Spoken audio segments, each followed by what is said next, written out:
Hello, welcome to DBate, an original podcast by DAMAC. My name is Kristofer Swanson, and I'm the VP of Digital Learning at DAMAC, and I'm joined by two very interesting and special guests. We have Moath, who is the SVP of eCommerce and leads our immersive experiences platform. He's literally creating spaces where people can go into homes months and years before they exist and completely changing the dynamic of how customers interact with DAMAC. And we also have Ben Lees. Ben is AVP Creative Director for our marketing department. Ben is embracing artificial intelligence across his entire team. Nearly every single person in Ben's team uses AI in some way, shape, or form. And I think nearly everything you produce is touched by AI at some part of the process. So that gets us to our topic for today. AI and the Metaverse are technologies that are revolutionizing not just real estate and not just Dubai, but all businesses and industries across the world. They're changing how customers interact. They're changing how sales happen. They're changing how you get attracted to the products and things that you're interested in. And that's exactly what we want to talk about here today. Moath, welcome. Thank you very much. Where do I look? Here. Okay. Look into my eyes. Thank you very much, Chris, for the intro. My name is Moath Barakat. Oh, yeah. You see, guys. That's how you say it. Thank you very much, Chris. Pleasure to be here. What we do in DAMAC is we're really trying to be at the edge of technology, right, from all aspects. And in my function, what I tend to do is to try to really digitize the overall sales experience and create a new interface for our customers and for our sales and brokers to be able to really sell faster, sell better, and sell more. These are the three things that we're going to talk a lot about today and see how can AI help in this experience. Yeah, amazing. I've seen these firsthand, and they are absolutely beautiful. So I'm definitely looking forward to exploring that more with you. Ben, welcome. Hello, guys. How are you? So I'm Ben. I'm the AVP of Group Creative Director of the Marketing Department. So I obviously work very closely with these two gentlemen, especially delivering all our marketing material and collaterals. And like Chris said, I think AI is one of those things now where it's an everyday common use, not even just for creative people, but for everyday people. But yeah, we're really kind of embracing it. And, I think we have to, especially with the way that the Dubai market is at the moment. We have to do things at the speed of light and react quickly against, every single competitor and every single new development company that pops up. I think Ben's being humble. He's won several awards and broken the internet a few times with some of his viral campaigns. We're trying. Amazing. So guys, I have a confession to make. I've never hosted a podcast before. And as I was preparing for this, I realized that I could probably use AI myself to maybe get myself out of having to host it. So if you're up for it, I want to introduce you to another guest that I've invited to the podcast. Sound good? Yeah, amazing. Let's do it. Yeah. All right, cool. Okay, guys, I'm just going to spin up Digital Chris here, if that's all right. So I've created a digital twin of myself, and I've trained this digital twin to essentially be an expert in, he's coming up right now. Thanks for having me on the DBate podcast about AI and the Metaverse. Hi, Moath. Great to see you. Ben and Chris, you look great as always. Jokes aside, I'm excited to dive in. Things like the Metaverse and AI might still feel like movie sci-fi to some, or even a bit intimidating. One key takeaway Chris wants us to focus on is making sure our audience gets simple examples of how this tech can solve business problems creatively. For example, imagine touring, personalizing, and buying a home entirely in the Metaverse. Or AI, not just streamlining operations, but also designing, creating marketing content, evolving job skills, and inventing new work methods. How does that change how we engage customers? Help them find their perfect home or investment, and ensure employees excel. Ready to get started? So what do you guys think of Digital Me? Yeah, amazing. Yeah, so I'm going to have him ask you a few questions. As with all things AI, we'll see what happens here, okay? Yeah. Is the connection still good? Thank you, Digital Chris, for joining us today. Do you mind asking one of these two gentlemen, either Moath or Ben, a question, please? Absolutely. Moath, with the rise of immersive experiences, how is DAMAC leveraging these technologies to attract international investors? Are there specific strategies in place to engage buyers who may prefer to explore properties in the metaverse rather than traditional methods? Absolutely. That's actually a great question. Even better than you, man. All right, Chris, thanks a lot. It's a great question.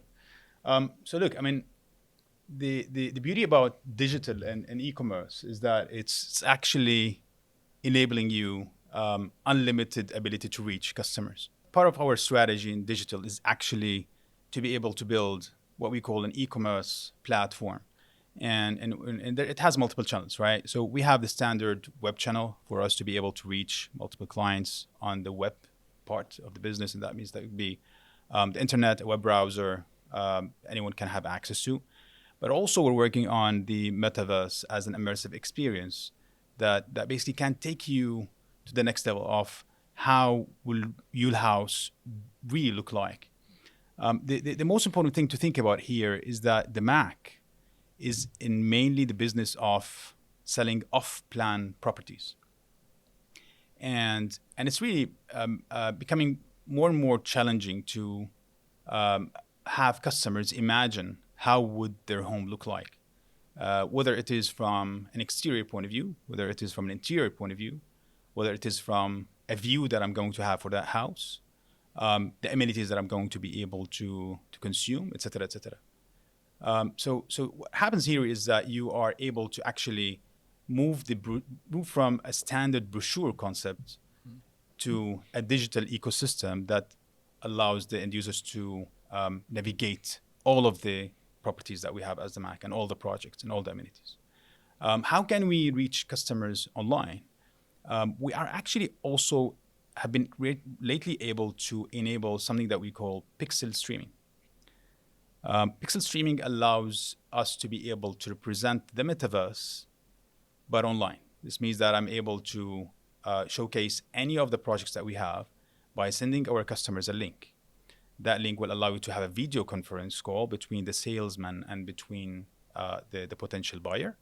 And in that case, the salesman will be in full control to showcase the overall project that we just talked about. And that case allow him to go to a specific property that he's also willing to buy. Mm-hmm. Imagine that experience. Imagine you right now, you're in China as an investor, the salesman is in Dubai, and the property is in London. This is what we're talking about, of being able to connect all the dots and be able to provide that experience to those investors and increase their possibility of them to interact and transact with you. Yeah, it's amazing. I've actually connected via the online pixel stream to a family of 14 in America the other week, and we're showing them some of our properties. It's very good. But I want to go back to something you said about brochures. So Ben creates our brochures. Yeah. And you mentioned that this metaverse immersive experience takes you beyond those. Ben, how do you feel about that, and how do you and Moath work together around this? I love it, to be honest. I think, Moath said it before very nicely. I think it's, the customer gets to navigate where they want to go. So obviously our job from the marketing department is to really kind of build the persona or the characteristics of that development in a marketing strategy for, a particular consumer, whether it be families for communities, high net worth individuals for, beautiful towers in, exclusive locations around the world. But, what we provide is literally, the messaging and, the very kind of original part of the project. And then once it gets to Moath, he's able to let any person, like you said, from anywhere in the world, explore at their time, at their pace, and down to the very kind of granular detail of how big a space would be, how a view would be. And it really kind of gives that unique personal experience much, much more than what a brochure would. I think the brochure is there to serve the purpose of letting people understand what the project's about. But when it gets to Moath's point of view, he's literally taking everyone all the way through. Yeah. I like to think about the metaverse as going inside the brochure. Yeah. If you could actually dive into the pages of the brochure, right? Wonderful. All right, let's go back to Digital Chris and see if we can get him to ask Ben a question. Well, thanks for joining us, Digital Chris. Can you do me a favor and ask Ben a question, please? Absolutely. Ben, why do you believe AI is a game changer for DAMAC right now? And what specific goals are you hoping to achieve with its implementation? On the flip side, are there any reservations or challenges that you think we should be mindful of when integrating AI into our marketing strategies? Wow. Okay, that's a bigger question than a marketing question. I think we have to. I think DAMAC is one of the the leading developers in the world. I think we're in I can't even remember the amount of countries we're in now, or even major cities. I think we have to keep up, and we have to even be ahead of the game. I see people like our management talk about the importance of pushing against the norm and actually trying to get ahead of things. Even if people don't believe in you straight away, you have to do it. I think why AI and why now? It's why not? Like I think it's one of those things that's been around for quite a while now, but it's become so much more commercial. I think everyday people now are realizing how much AI there actually was and is now, and how easy it is for people to use. So yeah, I think DAMAC has to, no matter what. And I believe that having the metaverse, immersive experiences, digital learning strategies, I see it through every single department now, all the way down to us. From projects team, I think for inspiration, understanding different techniques of architectural design, it's really kind of created such a stronger efficiency to try and get ahead of everyone else. Yeah, so let's talk about that. I'm just going to put Digital Chris away, and we'll take this back to real life, shall we? Yazuda. Bye, Chris. How did you know how to get started? I think a lot of people, maybe a lot of the viewers, hear a lot about AI. They probably see things that are created by AI that they have no idea. But how did you know where to get started? Not just on the creative side, but what business problems were you trying to solve? You mentioned efficiencies. So where did you get started? How did you know it was working? And then what have you been able to achieve? I think, DAMAC was providing training programs, obviously. Being from an agency background, I think, there was always AI and visual effects was very strong in what we do. And I think it just became much more of an everyday use of a useful tech for everyone. So we started looking at, obviously this is a few years back now, ChatGPT, Midjourney, your basics, and obviously within our department, we've got usually art and copy as our teams. So obviously ChatGPT for research, for grammar, for understanding how to write in different tones, depending on the, the persona of a project. It was one of those things that was, it became so useful. I think even myself, people that aren't very kind of copy, very good, I guess, at copywriting or even understanding how to explain themselves. That was articulated well with how you put that. Exactly. Well. Yeah. So, I wish I could have ChatGPT right now. No, I think the biggest thing is that, the efficiencies through the teams now using these programs. So are you able to do more sooner? Are you able to get to a more advanced concept or prototype of something that you wouldn't have even been able to get to before? Talk to us about the reality of what you're able to achieve. I think when you're coming up with creative ideas or new marketing techniques, I think it's one of the good things to almost check. It's almost like a fact check for an idea. I think that's one of the biggest things that I love to use these programs for, is to understand what's already out there. So you're not copying something and you're trying to be as original as possible. Yeah. I think that's it even comes down to naming. Is there a risk with copying with AI tools since they learn from everything else? I think so. I think that's the whole reason why your AI can't take over. You need that human touch. Validation. Yeah.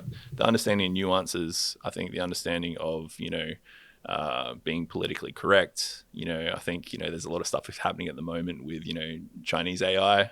I don't know if I could say that, but Chinese AI as opposed to other AI programs, and how censoring those things are becoming. I think there was a couple of examples that I've seen on social media recently. I think we were discussing this yesterday. On my phone as well. Yeah. Repeat what I say example. Exactly. Yeah. So, I think there's one of those things where you can't believe everything that AI tells you. I think that's probably the biggest challenging part.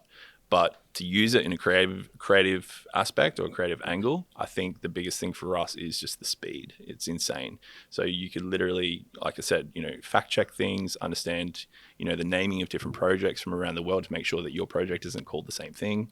You can understand, how quickly to do your research in creative strategy. It's so much more quicker now. And I think, with the amount of projects that we do, I think on average we're, working at say like 2 to 3 projects a month.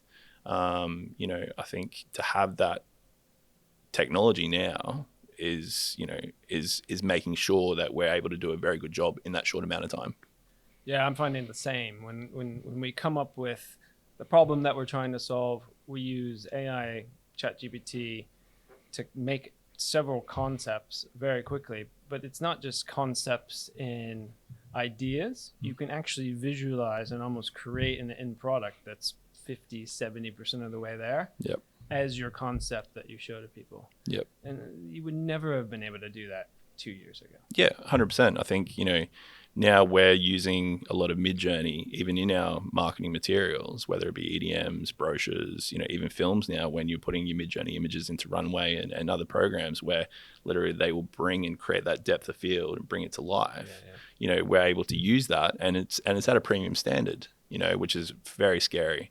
I think when being from an agency background, you'd take probably 4 to 6 weeks to at least create something of a visual effects standard, like with post-production and, storyboard artists and briefing, different companies to actually create one piece of work for you. I've got 3 guys in my team now that could probably do that within a week or 2, which is mind-blowing.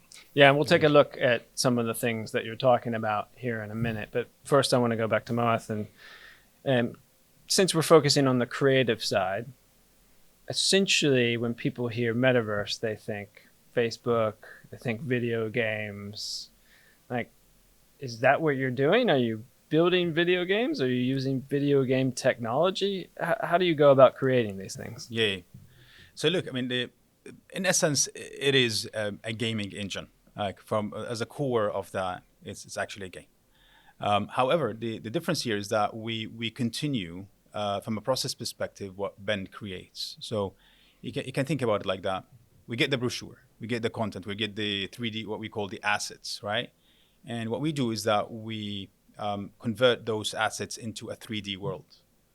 And that is done usually through programs like Maya. And post that, you put that in an engine, a gaming engine. And there are multiple engines out there. There's Unity, there's Unreal. Once you do that, you create all the elements that are related to physics, right? So you're actually building a world. Yeah, you actually build a world.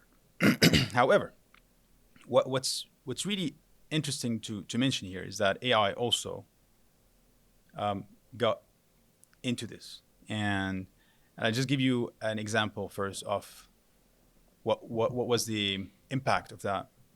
I remember when we started creating metaverses, like around 2 years back, it used to take us around 6 months to be able to build a proper metaverse. Now, with the utilization of AI, we're able to create something that is actually acceptable in 4 weeks.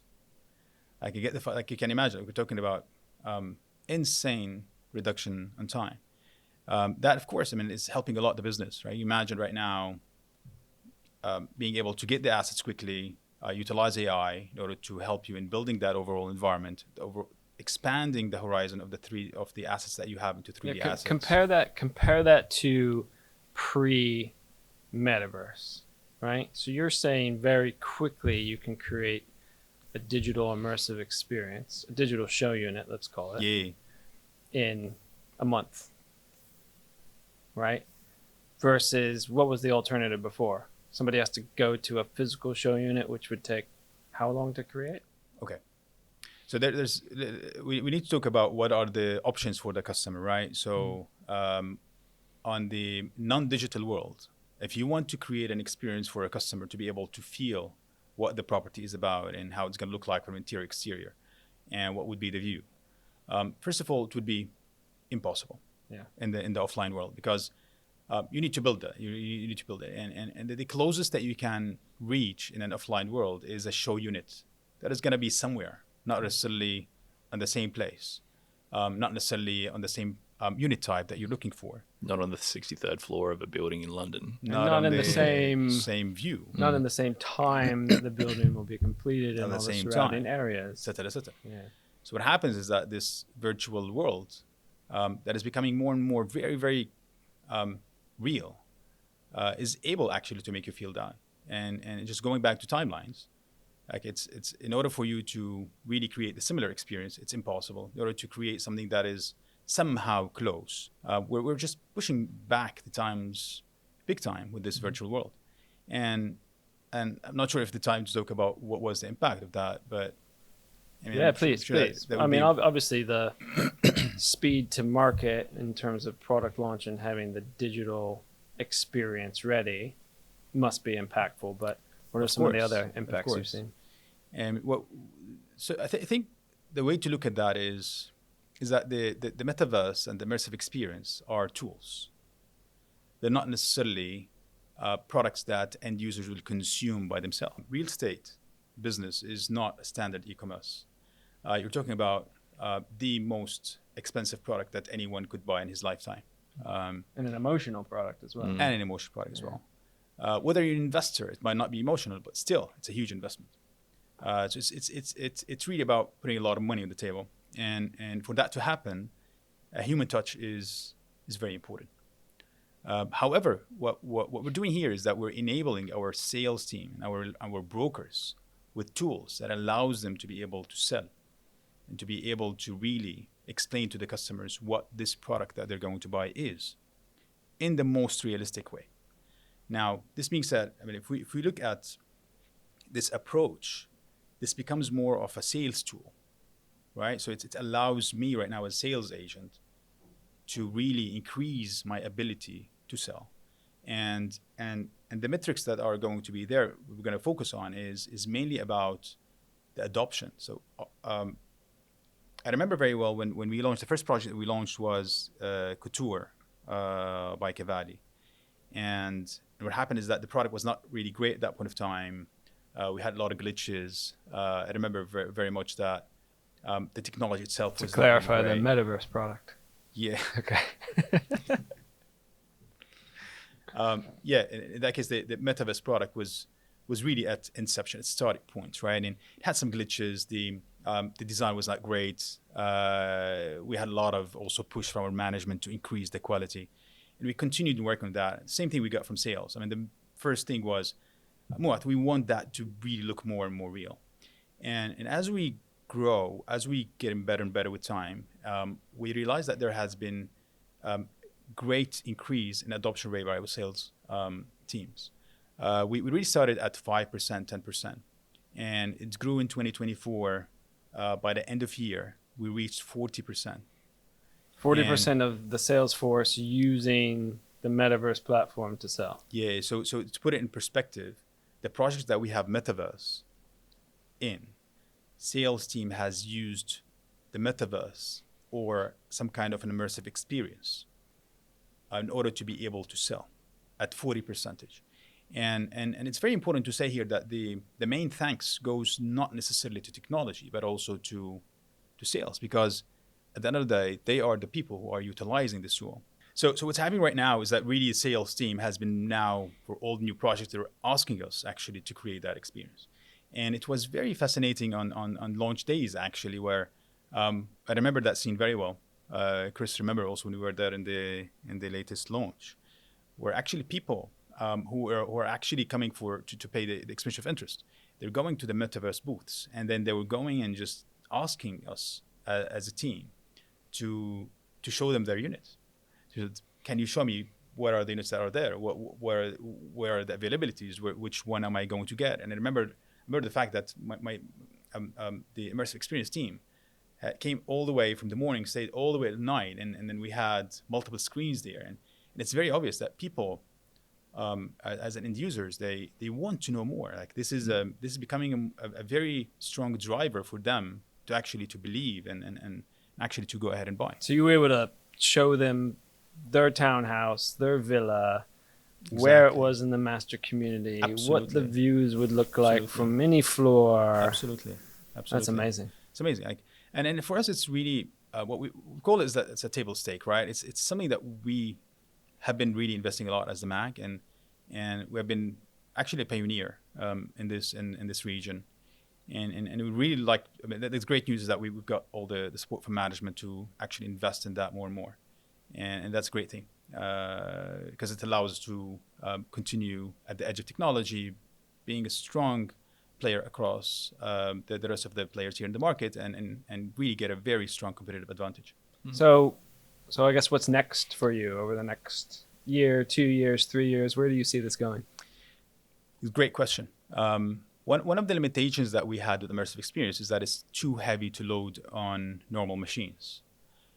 Where the world is going right now from a technology perspective is to have the immersive experience more and more available at wider scale and on a standard web internet connection.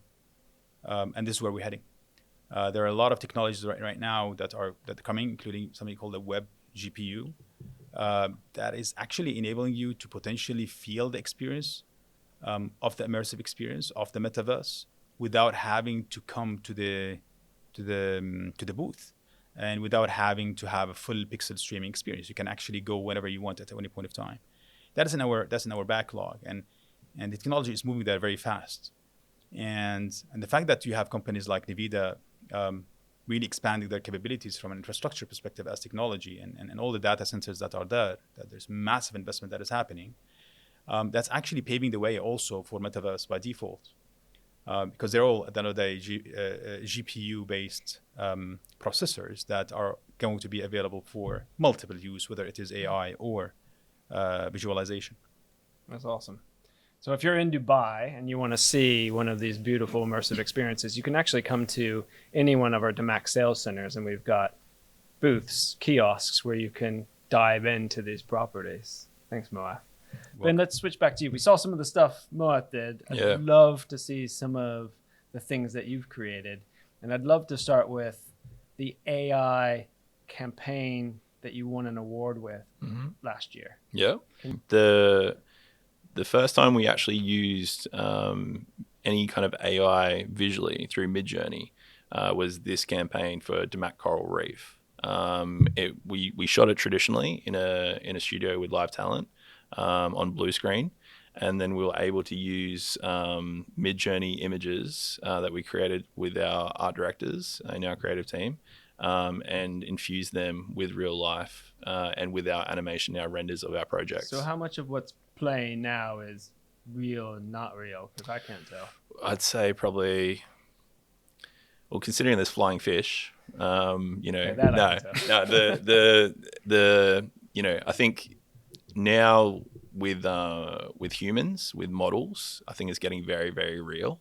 I think, but this was shot, a little while ago now. So we used actual live talent in the film, but everything else is either CGI or Midjourney. So the person's real and everything else is not? Pretty much.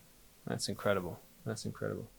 And can we throw up the little stunt we did last year with DAMAC Air, please? Yeah, so this was a fun one. So we had a DAMAC Islands campaign, and it was very successful. I think we hit 10 billion in sales, AED, in dirhams, for anyone that's watching overseas, in 10 hours. So this was almost a bit of I'd say an activation / stunt campaign to get everyone paying attention. So the insight was that that everyone in Dubai loves to travel. I think everyone saw that with COVID. Everyone was kind of feeling a little bit low that you couldn't get out, every now and then, because I think Dubai is such an amazing place to be centered while you can travel everywhere. So the insight became that, with this launch of it, based off some of the world's best tropical destinations, Bali, Maldives, Seychelles, that, you could literally live within an island community, almost like you're living on a permanent holiday. So the stunt was to actually create, think a little bit differently, think a little bit left of field, was to create a AI airline. So, I think Dubai is known to create some crazy stunts from time to time. And I think, we wanted to propose that DAMAC was one of the leading developers in the region, was going to come out with their own airline. So we did everything using Mid-Journey, Runway, So AI. that's not a real airplane. We didn't just like slap a DAMAC logo on a real airplane. No, unfortunately not. You're not driving down the runway with your camera. No, it wasn't in the budget. Not yet. So, no, not yet. Exactly. Did you even go to the never say airport never. to do this? No.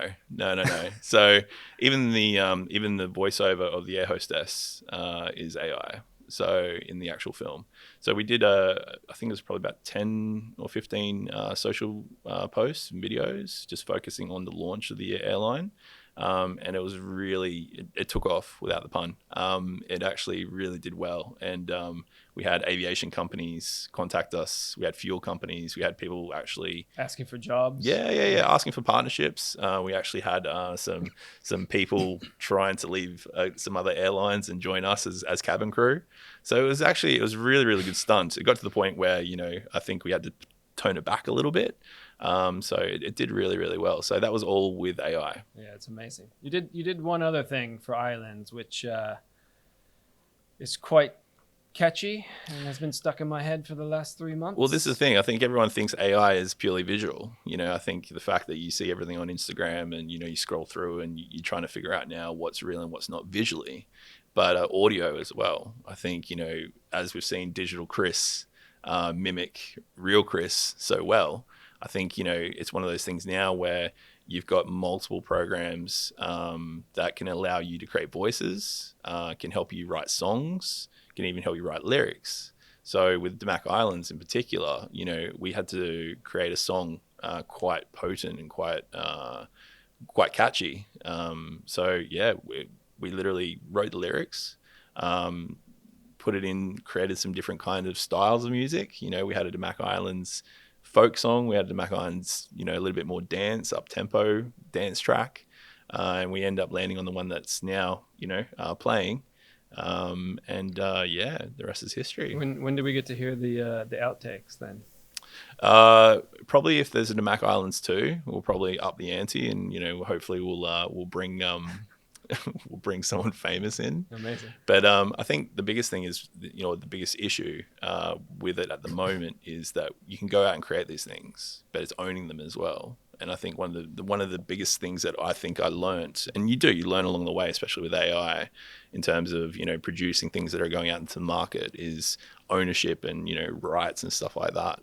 And I think what we end up doing was we actually had that song as an essence, and then we actually re-recorded it with a production house to make sure that we had full ownership and rights of that song. Yeah. Nice. You can imagine, man. I mean, soon with celebrities, even I think, Ben, it will happen, right? That you would be hiring a digital twin of a celebrity, right? I mean, why not? I mean, they're already doing it. I think the craziest thing I've seen recently was they're putting American rappers against old country music, and it sounds exactly the same. I think there's actually programs out there now that literally, if we all wanted to started a rock group and we all wanted to be singers, we could.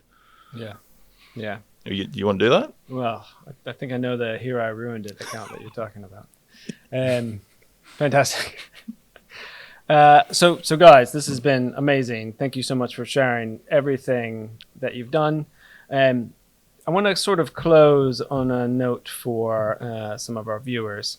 You both are technology mavens, early adopters of these technologies, but you've kept the business rationale, the business purpose. You're not just playing around with new tech to play around with new tech. For people who are just getting started in their AI journey or thinking about how to reach out to customers more digitally, what advice would you give them?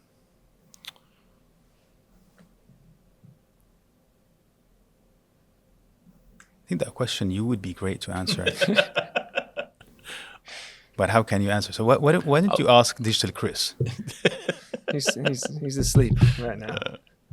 All right, Chris, you've been a great host so far. Oh, thanks. I would really like to ask you a question. Oh, me or digital me? Well, you can choose that. Okay. Look, you're the VP of digital learning, and I've been working with you for a long time. And I'll be honest with you, man. Like, it has been really, really a pleasure. You've been really able to add a lot of value, and it would be great to tell the audience on how you actually utilize AI in your overall journey, because there is a lot of learnings that we all have learned actually from you on that as well.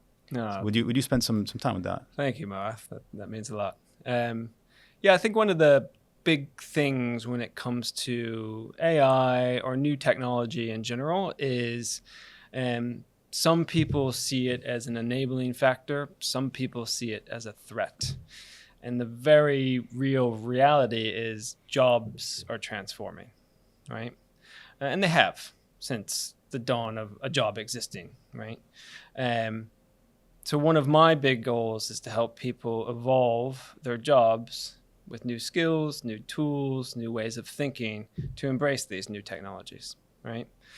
You can't just build an amazing metaverse product and hope people will come, right? They need to see the value. They need to understand how to work with it. They need to adapt their sales approaches in using it. In fact, one of the first things you and I did is we went across the sales team and said, who of you would take your customer to a physical show unit? Oh, yes, we'll all do that. Okay, who of you are taking your customers to the digital show units? Not so much. But that aha moment of it's one and the same, and in fact, to your point, you get the digital show unit months and years in advance, is a massive benefit to these sales guys. So once they understood the value to them, they were eager to learn and they were eager to adopt, like your number said, right? When it comes to AI, I would recommend people be intellectually curious, like Ben's been. Figure out how you can use some of these tools to maybe augment the way you work or change the way you work, allow you to do things faster or quicker. And don't be scared of AI. So one of the big campaigns that we have internally within DAMAC is all around DAMAC Forward and encouraging employees to be intellectually curious. And one of the ways I sort of pitch it to employees is, imagine if you could have your own team, right? Moath, if you could have 5 more people working for you at zero cost that don't eat, that don't sleep, that give you data, what would you do with that? I'll opt in. Why would you say no, right? But if you view that as, well, if they can do that, well, then they can do my job, then you'll resist and you'll sort of miss the boat. So get curious about what this stuff is, figure out how it can apply within what you do. So on the creative side, within developing things faster, and start to learn, right? There's a lot of free learning resources out there. You can probably find things within your companies that you can learn from. And at DAMAC, we've got a very specific AI and essentially data-driven decision-making and being creative in how you solve business problems approach for all of our employees. And I think that's why we're seeing pretty good adoption of these tools. Thank you. No, thank you. Right. Ben, Moath, thank you so much for joining us today on this episode of DBate. You're welcome. An original podcast by DAMAC. Stay tuned for more episodes of DBate, and we'll see you soon. Thank you so much. Thank you. Thank you.